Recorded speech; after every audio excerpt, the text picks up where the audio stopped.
Senator McCain, thanks so much for taking time with me. Appreciate it. I want to jump right into it. The Senate has an opportunity to vote down an Iran deal. Will you be able to attract enough Democratic votes to override the president's threat of a veto? I don't know the answer, but I think it's helpful we have 60 days.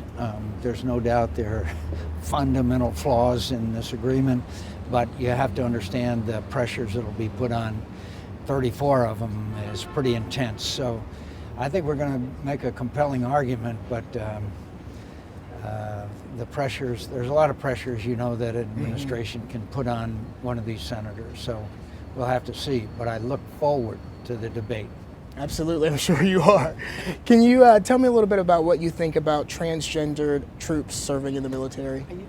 I think, first of all, I'd like to know what the situation regarding them is. What are the fundamental issues of transgender people, where they operate, under what rules are there, what are the living situation? I just think there has to be a lot of questions asked.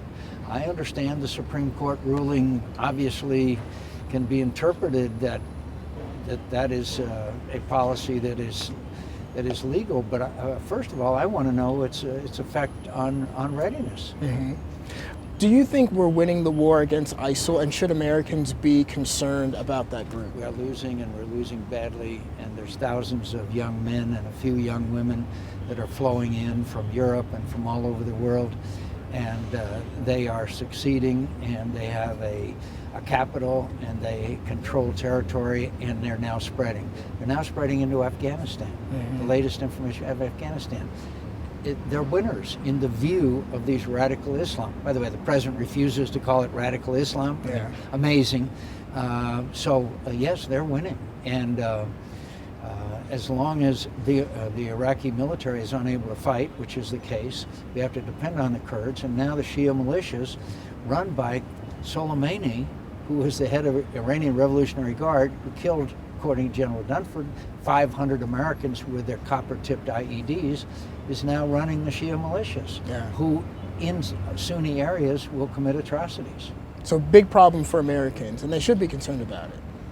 Spread of ISIS, our coddling of Iran, they continue their efforts throughout the world. General Dunford said our greatest threat is Russia.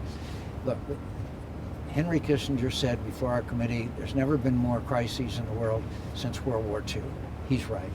My final question, over the weekend, Donald Trump was in your home state and said that you were weak on immigration. Well, Senator, are you weak on immigration? Can I just tell you that I was proud to be the author of an immigration reform bill, and integral in that bill were 90% effective control of the border, 100% situational awareness, $6.5 billion, 20,000 additional border patrol. That's the legislation that I was an integral part of. That would have, if we'd have gotten that passed, it would have secured our border. All right. Senator McCain, thank you so much, sir. Thank you. Good to meet you.